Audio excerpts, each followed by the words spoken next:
اللهم بارك على محمد وعلى آل محمد كما باركت على إبراهيم وعلى آل إبراهيم إنك حميد مجيد. أما بعد فإن خير الحديث كتاب الله وخير الهدي هدي محمد صلى الله عليه وسلم وشر الأمور محدثاتها وكل محدثة بدعة وكل بدعة ضلالة. ആത്മീയരായ രക്ഷിതാക്കളെ, സഹോദരന്മാരെ, സഹോദരിമാരെ, പ്രിയപ്പെട്ട കുട്ടികളെ, പരിശുദ്ധമായ റമദാനിൽ അല്ലാഹുവിന്റെ ഈ ഭവനത്തിൽ അല്ലാഹുവിന്റെ പരിശുദ്ധ ദീനുമായി ബന്ധപ്പെട്ട് കുറഞ്ഞ വാക്കുകളിൽ ഏതാനും കാര്യങ്ങൾ നിങ്ങളുമായി പങ്കുവെക്കുവാൻ അവസരം നൽകിയ അല്ലാഹുവിനെ ഞാൻ ആദ്യമായി സ്തുതിക്കുകയാണ്. അൽഹംദുലില്ലാഹ്. നമ്മൾക്ക് തന്നെ പരിശുദ്ധ റമദാനാണ് ഉള്ളത്. ഒരു വിശ്വാസിയെ സംബന്ധിച്ചിടത്തോളം അവന്റെ ജീവിതത്തിലെ ഏറ്റവും വലിയ സൗഭാഗ്യമാണ് ആരോഗ്യത്തോടു കൂടി ഒരു പരിശുദ്ധ റമദാനിൽ നോമ്പ് എടുത്തുകൊണ്ട് ജീവിക്കാൻ സാധിക്കുക എന്നത്. നമ്മുടെ ജീവിതത്തിന്റെ ആത്യന്തിക ലക്ഷ്യം പരലോക മോക്ഷമാണ്. ഈ ദുനിയാവ് നശ്വരമാണ്. കുറെ കുറഞ്ഞ കാലം മാത്രമാണ് ഈ ദുനിയാവിൽ ഞാൻ നിങ്ങളൊക്കെ ജീവിക്കുക. മഹാനായ പ്രവാചകൻ തിരുമേനി സല്ലല്ലാഹു അലൈഹി വസല്ലം നമ്മുടെ ഉമ്മത്തിന്റെ ആയുസ്സിനെ പറ്റി പറഞ്ഞു. എന്നാണ്. എന്റെ ഉമ്മത്തിന്റെ ആയുസ് 60-ന്റെയും 70-ന്റെയും ഇടയിലാണ് എന്നാണ്. എന്ന് പറഞ്ഞാൽ 60 വയസ്സ് ഈ ഭൂമിയിൽ ജീവിക്കുവാൻ അവസരം ലഭിച്ചാൽ നാളെ അല്ലാഹുവിന്റെ മുമ്പിൽ എനിക്ക് ദുനിയാവിൽ ജീവിക്കാൻ അവസരം ലഭിച്ചില്ല എന്ന ഒരു ഒഴിവുകഴിവ് അല്ലാഹുവോട് നമുക്ക് പറയാൻ പറ്റുകയില്ല. നമുക്ക് പൂർണ്ണമായ ആയുസ് ലഭിച്ചു എന്നർത്ഥം. നമുക്ക് എല്ലാവർക്കും അതുപോലെ മഹാനായ പ്രവാചകൻ സല്ലല്ലാഹു അലൈഹി വസല്ലം 63 വർഷമാണ് ഈ ദുനിയാവിൽ ജീവിച്ചത്. 63 എന്ന് നമ്മൾ പറയുമെങ്കിലും യഥാർത്ഥത്തിൽ 63 വയസ്സ് ഇല്ല. അതായത് പ്രവാചകന്റെ വയസ്സ് കണക്കാക്കിയത് ഹിജ്റ വർഷപ്രകാരമാണ്. അങ്ങനെയാവുമ്പോൾ 63 താഴെയാണ് പ്രവാചകന്റെ ആയുസ്. ശേഷമുള്ള 4 ഖലീഫമാരുടെയും ആയുസ് അതേപോലെ തന്നെയാണ്, അതിൽ കൂടുതലില്ല. അപ്പൊ അത്രയും പരിമിതമാണ് ഈ ദുനിയാവിലെ ജീവിതം. നമ്മളൊക്കെ ആത്യന്തികമായി ലക്ഷ്യം നോക്കുന്നത് പരലോക മോക്ഷമാണ്. അതുകൊണ്ട് പരലോക മോക്ഷത്തിന് വേണ്ടി ഓരോ വിശ്വാസിക്കും അല്ലാഹു തആല കനിഞ്ഞരുളിയ ഒരു മഹത്തായ അവസരമാണ്, സന്ദർഭമാണ് പരിശുദ്ധ റമദാൻ. നമ്മളൊക്കെ പാപികളാണ്. പാപം ചെയ്യാത്ത, കുറ്റം ചെയ്യാത്ത, തിന്മകൾ ചെയ്യാത്തതായിട്ട് ഒരാളും നമ്മുടെ കൂട്ടത്തിലില്ല. പല സാഹചര്യങ്ങൾ കൊണ്ടും സമ്മർദ്ദങ്ങൾ കൊണ്ടുമൊക്കെ പ്രേരണകൾ കൊണ്ടുമൊക്കെ ഒരുപാട് തിന്മകളും പാപങ്ങളും ചെയ്തു പോയതാണ്. അതൊക്കെ പൊറുക്കപ്പെടുവാൻ മഹാനായ പ്രവാചകൻ ഓരോ ദിവസവും പരിശുദ്ധ റമദാൻ നിരവധി ആളുകളെ അല്ലാഹു തആല നരകത്തിൽ നിന്ന് മോചിപ്പിക്കും. അങ്ങനെ ആ നരകമോചനത്തിന് അർഹരാകുന്ന പാപങ്ങൾ പൊറുക്കപ്പെട്ടുകൊണ്ട് ഈ പരിശുദ്ധ റമദാനെങ്കിലും ഉപയോഗപ്പെടുത്തിക്കൊണ്ട് നമുക്ക് നമ്മുടെ പാപങ്ങൾ പൊറുക്കപ്പെടാനുള്ള അവസരത്തെ ഉപയോഗപ്പെടുത്താൻ വേണ്ടി നമുക്ക് സാധിക്കും. മഹാനായ പ്രവാചകൻ പറഞ്ഞു, മൻ അദ്റക ശഹ്റ റമദാൻ ഫലൻ യുഗ്ഫർ ലഹു ഫദഖല النار ഫഅബ്അദഹു അല്ലാഹ്. ഒരാൾക്ക് പരിശുദ്ധ റമദാൻ സമാഗതമായി ആ റമദാനെ ഉപയോഗപ്പെടുത്തിയുള്ള എല്ലാ ആഫിയത്തും അവർക്ക് എന്നിട്ടും അവന്റെ പാപങ്ങൾ പൊറുക്കപ്പെടാതെ അവൻ നരകത്തിൽ പ്രവേശിച്ചു കഴിഞ്ഞാൽ അല്ലാഹു തആല അവനെ അകറ്റട്ടെ, പോയിട്ട് പോകട്ടെ എന്നർത്ഥം. അതാണ് അല്ലാഹു. അതുകൊണ്ട് സഹോദരന്മാരെ, ഈ പരിശുദ്ധ റമദാൻ നമ്മുടെ കഴിഞ്ഞു പോയ ജീവിതകാലത്തെ എല്ലാ പാപങ്ങളും പൊറുക്കപ്പെടാൻ ആവശ്യമില്ലാത്ത സന്ദർഭമാണ്. അതുകൊണ്ട് റമദാൻ തുടങ്ങിയിട്ടേ ഉള്ളൂ. റമദാനിലെ ഓരോ ദിനങ്ങളും വളരെ ഗൗരവത്തോടുകൂടി ശ്രദ്ധയോടുകൂടി ഉപയോഗപ്പെടുത്താൻ വേണ്ടി ശ്രമിക്കണമെന്ന് ആമുഖമായി സൂചിപ്പിക്കുകയാണ്. വിശുദ്ധ ഖുർആനിലെ നമുക്ക് എല്ലാവർക്കും പരിചയമുള്ള ഒരു അധ്യായമാണ് സൂറത്തുൽ ഹാശിയ. അതിൽ രണ്ടാമത്തെ ആയത്ത് റുജൂഉൻ യൗമഇദിൻ ഹാശിയ ആമിനത്തുൻ നാസിറ തസ്ലാ നാറൻ ഹാമിയ. ഈ മൂന്ന് ആയത്തുകളുമായി ബന്ധപ്പെട്ട് കുറഞ്ഞ ചില കാര്യങ്ങൾ മാത്രം നമ്മൾ ശ്രദ്ധയിൽപ്പെടുത്താണ് ഞാൻ ഉദ്ദേശിക്കുന്നത്. റുജൂഉൻ യൗമഇദിൻ ഹാശിയ, അന്നത്തെ ആ ദിവസം അഥവാ ഉയർത്തേനേൽപ്പ് നാളിൽ ചില മുഖങ്ങളെ അതങ്ങ് താഴ്ന്നവരായി ദുനിയാവിൽ ചെയ്ത തിന്മകളെ പരലോകത്തെ ഭയാനകമായ ആ അവസ്ഥയെ കണ്ടുകൊണ്ട് തല താഴ്ത്തിക്കൊണ്ട് ഹാജരാക്കപ്പെടുന്ന ചില മുഖങ്ങളുണ്ട്. പക്ഷെ അവരെ പറ്റി പറയുന്ന ആഗ്രഹത്തിനാവശ്യമാണ്. അവർ ദുനിയാവിൽ ജീവിച്ചപ്പോൾ ഒന്നും പ്രവർത്തിക്കാതെ അധ്വാനിക്കാതെ ജീവിച്ചവരല്ല. ദുനിയാവിൽ അവർ കുറെ അധ്വാനിച്ചുകൊണ്ട് ക്ഷീണിച്ചുകൊണ്ടാണ് അവർ പരലോകത്തിൽ ഹാജരാക്കപ്പെടുക. ആ നിലത്തിൽ നാശിക ആ മുഖങ്ങളുടെ ഉടമകൾ അവർ ക്ഷീണിച്ച് പണിയെടുത്ത് അധ്വാനിച്ച് ക്ഷീണിച്ചവരായിരുന്നു. പക്ഷെ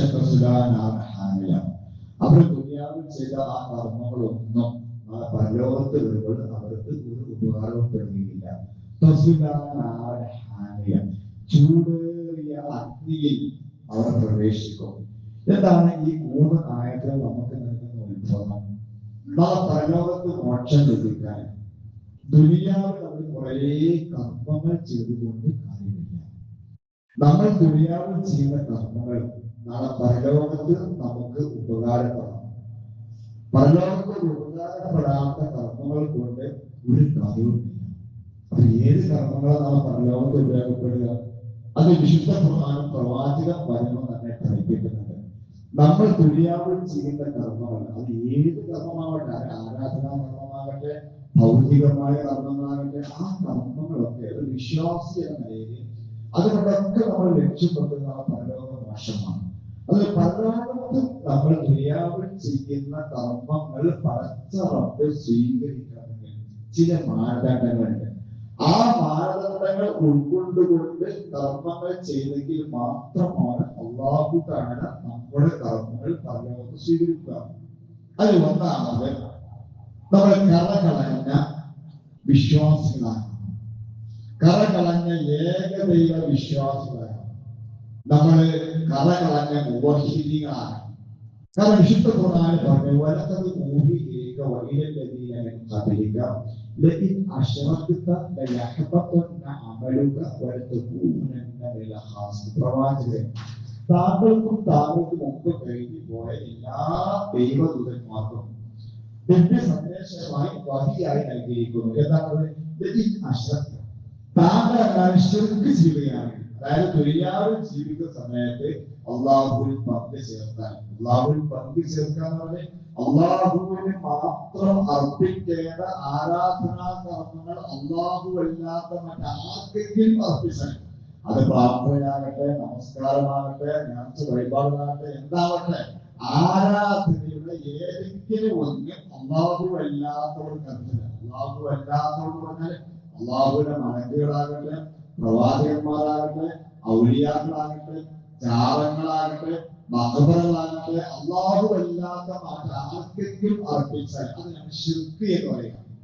ലെക്കിൻ അശ്റക്ത, പ്രവാചകരെ, താങ്കൾ എങ്ങാനും ശിർക്ക് ചെയ്യുകയാണെങ്കിൽ ലയഹബതന്ന അമലുക, താങ്കൾ ചെയ്ത എല്ലാ കർമ്മങ്ങളും പാഴായി പോവുക തന്നെ ചെയ്യും. വലതകൂനന്ന മിനൽ ഖാസിരീൻ, അങ്ങനെ താങ്കൾ നഷ്ടക്കാരിൽ അകപ്പെടുകയും ചെയ്യും. ഇത് ഖുർആൻ വ്യക്തമായ സൂറയിൽ പറഞ്ഞു. അപ്പൊ നാളെ പടച്ച റബ്ബിന്റെ മുമ്പിൽ നമ്മുടെ ഈ നോമ്പ്, നമ്മൾ നിർവഹിക്കുന്ന നമസ്കാരങ്ങള്, നമ്മുടെ സകാത്തുകള്, നമ്മുടെ ദാനധർമ്മങ്ങള്, നമ്മുടെ ഹജ്ജ്, നമ്മുടെ എന്തെല്ലാം സൽക്കർമ്മങ്ങളുണ്ടോ ആ സൽക്കർമ്മങ്ങളൊക്കെ നാളെ പടച്ച റബ്ബ് നമ്മിൽ നിന്ന് സ്വീകരിക്കണമെങ്കിൽ നമ്മുടെ വിശ്വാസം ശരിയാവണം. വിശ്വാസം കളഞ്ഞതാകാം. ആ വിശ്വാസത്തിൽ ഒരിക്കലും ശിർക്ക് കലരാൻ പാടില്ല. ശിർക്കോട് കൂടി ചെയ്യുന്ന കർമ്മങ്ങൾ സ്വീകരിക്കുവാൻ പടച്ചവർക്ക് ഏറ്റിട്ടില്ല. അതുകൊണ്ട് സഹോദരന്മാരെ സഹോദരിമാരെ, ഒരിക്കലും നമ്മുടെ ജീവിതത്തിൽ ശിർക്ക് കലരാതെ യഥാർത്ഥ മുഖ്യതായിക്കൊണ്ട് സൽക്കർമ്മങ്ങൾ ചെയ്തെങ്കിൽ മാത്രമാണ് പടച്ചവർക്ക് നമ്മളിൽ നിന്ന് നാളെ അത് സ്വീകരിക്കുക.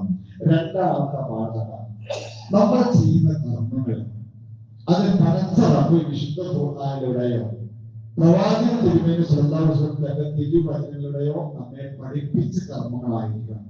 ദുനിയാവിൽ നല്ല കാര്യമല്ലേ എന്ന് വിചാരിച്ചുകൊണ്ട് നമുക്ക് തോന്നിയതൊക്കെ ചെയ്യാൻ നമുക്ക് അവകാശമില്ല. അതൊന്നും സ്വീകരിക്കാൻ പടച്ചവൻ ഏറ്റിട്ടുമില്ല. നമ്മൾ എന്തെങ്കിലും ഒരു ആരാധന ചെയ്യുന്നുവെങ്കിൽ, നമ്മൾ എന്തെങ്കിലും ഒരു സൽക്കർമ്മം ചെയ്യുന്നുവെങ്കിൽ ആ കർമ്മം ചെയ്യാൻ അള്ളാഹുവിന്റെ കൽപ്പന വേണം, പ്രവാചകന്റെ നിർദ്ദേശം വേണം. അപ്പൊ അള്ളാഹു പ്രവാചകൻ മാതൃകയായി കാണിക്കാത്ത, പഠിപ്പിക്കാത്ത, കൽപ്പിക്കാത്ത ഒരു കർമ്മം നമ്മൾ ചെയ്താൽ അതൊരിക്കലും അള്ളാഹു സ്വീകരിക്കുകയില്ല. അതുകൊണ്ട് സഹോദരന്മാർ, പരലോക മോക്ഷം ആഗ്രഹിച്ചുകൊണ്ട് നമ്മൾ എന്തെങ്കിലുമൊക്കെ ചെയ്യുന്നുവെങ്കിൽ അത് പരസ്പരം പറഞ്ഞ കർമ്മമാണോ, പ്രവാചക തിരുമേനി നിർദ്ദേശ കർമ്മമാണോ എന്ന് പരിശോധിക്കണം. നമുക്ക് തോന്നിയത് പോലെ എന്തെങ്കിലും ചെയ്താൽ അതൊന്നും അള്ളാഹു സ്വീകരിക്കുകയില്ല. മൂന്നാമത്തെ മാർഗം, ഇത് അങ്ങനെ പരസ്പരം കൽപ്പിച്ച കാര്യമാണ്. നമസ്കരിക്കണമെന്ന് അല്ല കൽപ്പിച്ചു, പക്ഷെ ആ കൽപ്പിച്ച കാര്യമാണെങ്കിലും അത് നമുക്ക് തോന്നിയത് പോലെ ചെയ്താൽ പറ്റുകയില്ല. അത് എങ്ങനെയാണ് ചെയ്യണമെന്ന് മഹാനായ പ്രവാചകൻ തിരുമേനി സർവവർഷം നമ്മെ പഠിപ്പിച്ചുവോ ആ പഠിപ്പിച്ച മാതൃക ഉൾക്കൊണ്ടുകൊണ്ട് തന്നെ നമ്മൾ ചെയ്യണം. ഇപ്പൊ ഇശാ നമസ്കാരം നിർവഹിച്ചു, നമുക്ക് ഒഴുക്ക് പോവാനില്ല, നമുക്ക് പൂർണ്ണമായ ഒഴിവ് സമയമാണ്. ഇരിക്കേണ്ട ഒരു 5 റക്അത്ത് നമസ്കരിച്ചാൽ പറ്റുമോ? ഒരിക്കലും പറ്റുകയില്ല. മറ്റേതെങ്കിലും ആരാധനാക്രമം അത് പ്രവാചകന് കൃത്യമായ അത് രൂപവും ഭാവവും ഒക്കെ പഠിപ്പിച്ചു. അത് എനിക്ക് ഇപ്പൊ ആ നിലയ്ക്ക് ചെയ്യാൻ കുറച്ച് പ്രയാസമാണ്, അതുകൊണ്ട് കുറച്ച് പറയാം. അങ്ങനെ ചെയ്താൽ സ്വീകരിക്കുകയില്ല. അപ്പൊ അതുകൊണ്ട് ഏത് കർമ്മം ചെയ്യുകയാണെങ്കിലും പരസ്പരം നമ്മൾ കൽപ്പിച്ച കർമ്മമാണെങ്കിൽ അത് അങ്ങനെ തന്നെ ചെയ്യണം. പരിശുദ്ധമായ റമദാൻ അത് സൂക്ഷ്മത കൈവരിക്കാൻ വേണ്ടിയുള്ള ഒരു ആരാധനാ കർമ്മമാണ്. പക്ഷെ ആ റമദാന്റെ നോമ്പ് എങ്ങനെയാണ് എടുക്കേണ്ടത് എന്ന് പ്രവാചകൻ കൽപ്പിച്ചു. മഹാനായ പ്രവാചകൻ പറഞ്ഞല്ലോ, മല്ലം യദഅ ഖൗല സൂരി വൽ അമല ബിഹി ഫലൈസ ലില്ലാഹി ഹാജത്തുൻ ഫീ അൻ യദഅ തആമഹു വശറാബഹു. നമ്മള് രാവിലെ മുതൽ വൈകുന്നേരം വരെ അന്നപാനീയങ്ങൾ ഒഴിവാക്കി, ഭക്ഷണം ഒഴിവാക്കി, വിചാരങ്ങളൊക്കെ നിയന്ത്രിച്ചുകൊണ്ട് നോമ്പെടുത്താൽ അതുകൊണ്ട് മാത്രം ആ നോമ്പ് പൂർണ്ണമാവുകയില്ല. മഹാനായ പ്രവാചകൻ പറഞ്ഞു, അനാവശ്യമായ വാക്കുകളും പ്രവർത്തികളും അശ്ലീലമായ വാക്കുകളും പ്രവർത്തികളും ഒക്കെ ഉപേക്ഷിക്കാത്തവന് അവൻ അള്ളാഹു അവന്റെ അന്നപാനീയങ്ങൾ ഉപേക്ഷിക്കണമെന്ന് അള്ളാഹുവിന്റെ ഒരു ആവശ്യവുമില്ല. അതുകൊണ്ട് നമ്മൾ നോമ്പ് ചെയ്യാറുണ്ടെങ്കിൽ അനാവശ്യമായ വാക്കുണ്ടാവാൻ പാടില്ല, കൈബത്തും പിരിവത്തും ഉണ്ടാകാൻ പാടില്ല, സാമ്പത്തികമായ കള്ളത്തരങ്ങൾ ഉണ്ടാകാൻ പാടില്ല, തോന്നിയാസങ്ങൾ ചെയ്യാൻ പാടില്ല. അതേപോലെ തിന്മകളൊക്കെ ആ എല്ലാ തിന്മകളിൽ നിന്നും മാറി നിന്നുകൊണ്ടുള്ള നോമ്പായിരിക്കണം നമ്മുടെ നോമ്പ്. ആ നോമ്പാണ് അള്ളാഹു സ്വീകരിക്കുക. മഹാനായ പ്രവാചകൻ എത്രയോ നോമ്പുകാരുണ്ട്, അവർ നോമ്പ് കൊണ്ട് അവർക്ക് ഒരു വിശപ്പല്ലാതെ മറ്റൊന്നും ലഭിക്കുകയില്ല. അതേപോലെ കുറെ രാത്രി നമസ്കാരക്കാരുണ്ട്, ആ രാത്രി നമസ്കാരം കൊണ്ട് കുറെ ഉറക്കൊഴിക്കുന്നു എന്നതല്ലാതെ മറ്റൊരു ഗുണം ലഭിക്കാത്ത കുറെ ആളുകളുണ്ട് എന്ന് മഹാനായ പ്രവാചകൻ. അപ്പൊ നമ്മൾ നോമ്പ് സ്വീകരിക്കണമെങ്കിൽ ആ നോമ്പുമായി ബന്ധപ്പെട്ട് മഹാനായ പ്രവാചകൻ നമ്മെ പഠിപ്പിച്ച അല്ലാഹുവിന്റെ ഖുർആനിലൂടെ ഉത്ബോധിപ്പിച്ച ആ എല്ലാ മാർഗനിർദ്ദേശവും പരമാവധി പാലിച്ചുകൊണ്ട് നോമ്പാകുമ്പോഴാണ് പടച്ചവർക്ക് ആ നോമ്പ് സ്വീകരിക്കാറ്. അപ്പൊ എല്ലാ ആരാധനകളും അങ്ങനെ തന്നെയാണ്. നമസ്കരിച്ചാൽ മാത്രമല്ല, ആ നമസ്കാരം എങ്ങനെയാകണമെന്ന് മഹാനായ പ്രവാചകൻ തിരുമേനി സ്വല്ലല്ലാഹു പഠിപ്പിച്ചുവോ അതേ പ്രകാരം ചെയ്യണം. ഇനി അള്ളാഹു കൽപ്പിച്ച കാര്യമാണ്, അള്ളാഹു പ്രവാചകൻ നമുക്ക് മാതൃക കാണിക്കുന്ന അതേ പ്രകാരമാണ്. അങ്ങനെ ചെയ്താലും പടച്ചവൻ സ്വീകരിക്കുകയില്ല. എന്തുകൊണ്ട്? മഹാനായ പ്രവാചകൻ ചില കർമ്മങ്ങളെ അതിന്റെ ആത്മാവ് പിന്നെയ ഏത് കർമ്മങ്ങളും അള്ളാഹു സ്വീകരിക്കാൻ ഒരു പ്രധാന മാനദണ്ഡമുണ്ട്. അതാണ് അത് നിയ്യത്ത് ശരിയാവുക എന്നാണ്. ഞാൻ നോമ്പനുഷ്ഠിക്കുന്നത് അത് അള്ളാഹുവിന്റെ പ്രീതി ലക്ഷ്യമെടുത്തുകൊണ്ട് മാത്രമായിരിക്കണം.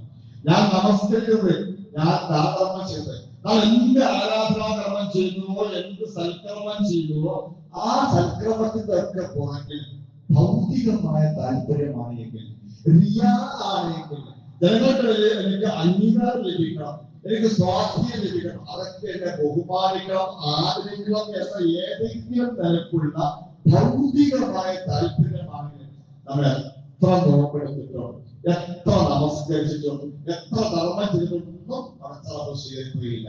അത് നമ്മുടെ ആരാധനാ കർമ്മങ്ങൾ, അത് നമുക്ക് വേണ്ടി, ആ പരലോകത്തേക്ക് വേണ്ടി, ആ ഒരു നിയത്തോടു കൂടി മാത്രമായിരിക്കും നമ്മൾ ചെയ്യേണ്ടത്. ഈ പറഞ്ഞ മാനദണ്ഡങ്ങൾ സ്വീകരിച്ചുകൊണ്ട് ഒന്നാമതായി ശരിയായ കറകളഞ്ഞ ഏകദൈവ വിശ്വാസം ഉൾക്കൊള്ളാം. രണ്ടാമതായി നമ്മൾ ചെയ്യുന്ന എല്ലാ ആരാധനാ കർമ്മങ്ങളും അല്ലാഹു തആല വിശുദ്ധ ഖുർആനിലൂടെയോ പ്രവാചകൻ തിരുമേനി സ്വല്ലല്ലാഹു അലൈഹി വസല്ലമയുടെയോ നമ്മെ പഠിപ്പിച്ചതായിരിക്കണം. മൂന്നാമത് എങ്ങനെയാണ് ആ സൽക്രമം ചെയ്യണമെന്ന് മഹാനായ പ്രവാചകൻ മാതൃകയായി പറഞ്ഞു, അതേ പ്രകാരം തന്നെ നമ്മൾ ചെയ്യണം.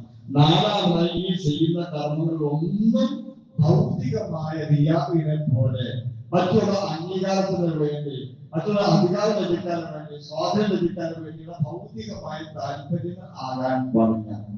ഇതൊക്കെ അത് പരലോകത്തിന് വേണ്ടി ചെയ്യുന്ന കർമ്മങ്ങളുമായി ബന്ധപ്പെട്ട് നാം ശ്രദ്ധിക്കേണ്ട വിഷയമാണ്. പക്ഷെ നിർഭാഗ്യവശാൽ ഇന്ന് ഈ പരലോക ജീവിതത്തെ പറ്റിയുള്ള ധാരണ പലർക്കും ദുനിയാവുമായി ബന്ധപ്പെടുത്തിയാണ് ചിന്തിക്കുന്നത്. ദുനിയാവിൽ നമ്മളെ സഹായിക്കാൻ നമ്മുടെ മാതാപിതാക്കളുണ്ട്, നമ്മുടെ ഭാര്യയും ഭർത്താവുമുണ്ട്, നമ്മുടെ മക്കളുണ്ട്. ദുനിയാവിൽ എന്തെങ്കിലും കഷ്ടപ്പാട് നമുക്ക് ഉണ്ടായാലും നമ്മളെ ആശ്വസിപ്പിക്കാൻ, സമാധാനിപ്പിക്കാൻ നമ്മുടെ ഭാര്യയുണ്ട്, നമ്മുടെ ഭർത്താവുണ്ട്, നമ്മുടെ മക്കളുണ്ട്, നമ്മുടെ കുടുംബമൊക്കെയുണ്ട്. പക്ഷെ ഇതേപോലെ തന്നെയാണ് നമ്മുടെ പരലോകത്തും ഉണ്ടാകുക. അങ്ങനെ ഒരു തെറ്റായ ധാരണ നമുക്ക് സ്വാധീനിച്ചിട്ടുണ്ടോ എന്ന് സംശയിക്കേണ്ടിയിരിക്കുന്നു. ദുനിയാവിൽ നമ്മൾ കഷ്ടപ്പെടുമ്പോ, പ്രയാസപ്പെടുമ്പോൾ ഒരുപാട് ആളുകളെ സഹായിക്കണം. ഇതേപോലെ നമ്മുടെ പരലോകത്തും നമ്മളെ സഹായിക്കാൻ നമ്മുടെ കൂടെ ആരെങ്കിലും ഒക്കെ ഉണ്ടാകും. നമ്മുടെ മക്കളുണ്ടാകും, നമ്മുടെ ഭാര്യ ഉണ്ടാകും, നമ്മുടെ ഭർത്താവ് ഉണ്ടാകും, ഉപ്പയും ഉമ്മയും ഒക്കെ ഉണ്ടാകും എന്നൊരു തെറ്റായ ധാരണ നമ്മുടെ ജീവിതം സ്വാധീനിച്ചിട്ടുണ്ടോ എന്ന് സംശയിക്കുന്നു. പക്ഷെ ദുനിയാവും പരലോകവും പൂർണ്ണമായും വ്യത്യസ്തമാണ്. واليوم لا تظلم نفس شيئا ولا تجزون إلا ما كنتم تعملون. ദുനിയാവിൽ എന്തെങ്കിലും ഒരു അണുതൂക്കം നന്മ ചെയ്താൽ അതിന്റെ പ്രതിഫലം അവിടെ ലഭിക്കും. ദുനിയാവിലെ അത് ആര് ചെയ്തത് വിഷയമേ അല്ല. നേരത്തെ ഞാൻ പറഞ്ഞ ആ മാനദണ്ഡങ്ങൾ പാലിച്ചുകൊണ്ട് ആരാണോ ഒരു ചെറിയ സൽക്രമം ചെയ്തത് അതിന്റെ പ്രതിഫലമാണ് ആ പരലോകത്ത് ലഭിക്കുക. ഞാൻ വലിയ തറവാട്ടുകാരായിരുന്നു ദുനിയാവിൽ. ആ തറവാടം അള്ളാഹുവിൽ ഒരു വിലയും ഉണ്ടാവുകയില്ല. ഞാൻ വലിയ അധികാരമുള്ളതായിരുന്നു. ആ അധികാരത്തിൽ അള്ളാഹുവിന്റെ ഒരു വിലയുമില്ല. അല്ലാഹുമ്മ ലാ മാനിഅ ലിമാ അഅതൈത വലാ മുഅ്തിയ ലിമാ മനഅത വലാ യൻഫഉ ദൽ ജദ്ദി മിൻകൽ ജദ്ദ് വലാ യൻഫഉ ദൽ ജദ്ദ്.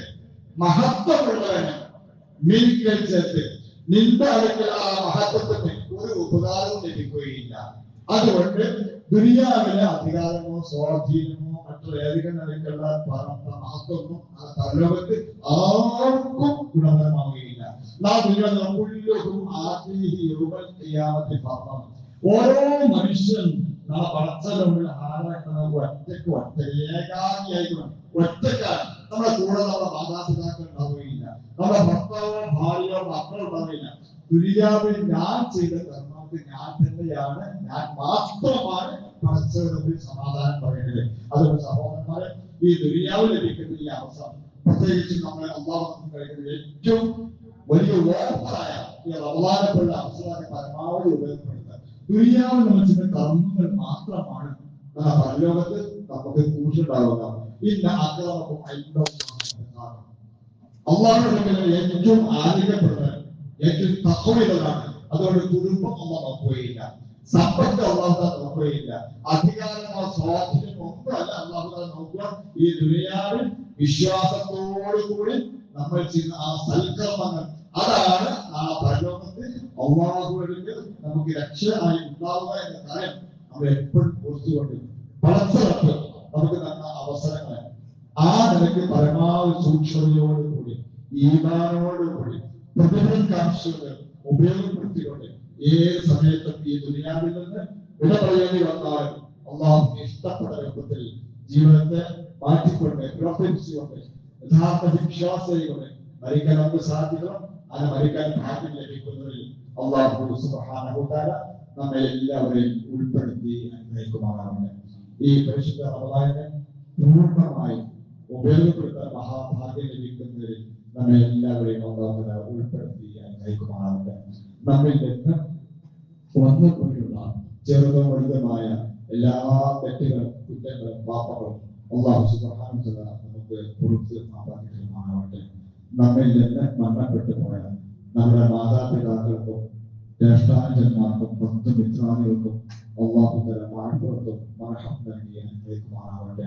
അവരുടെ ഖബറുകളെ അള്ളാഹു തആല വിശാലമാക്കി കൊടുക്കുമാറാവട്ടെ. അവർക്കും നമുക്കും പരലോകത്ത് സ്വർഗത്തിൽ ഒരുമിച്ച് കൂടുള്ള മഹാസൗഭാഗ്യം അള്ളാഹു തആല പ്രദാനം ചെയ്യുമാറാവട്ടെ.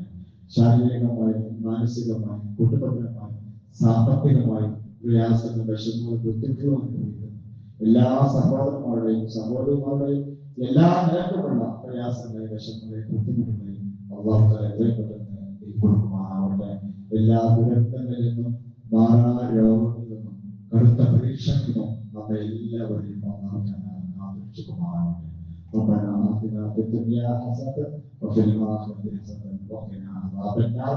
ربنا تقبل منا إنك أنت السميع العليم وتب علينا إنك أنت التواب الرحيم. آمين آمين آمين برحمتك يا أرحم الراحمين. والسلام على المرسلين الحمد لله رب العالمين. والسلام عليكم ورحمة الله وبركاته.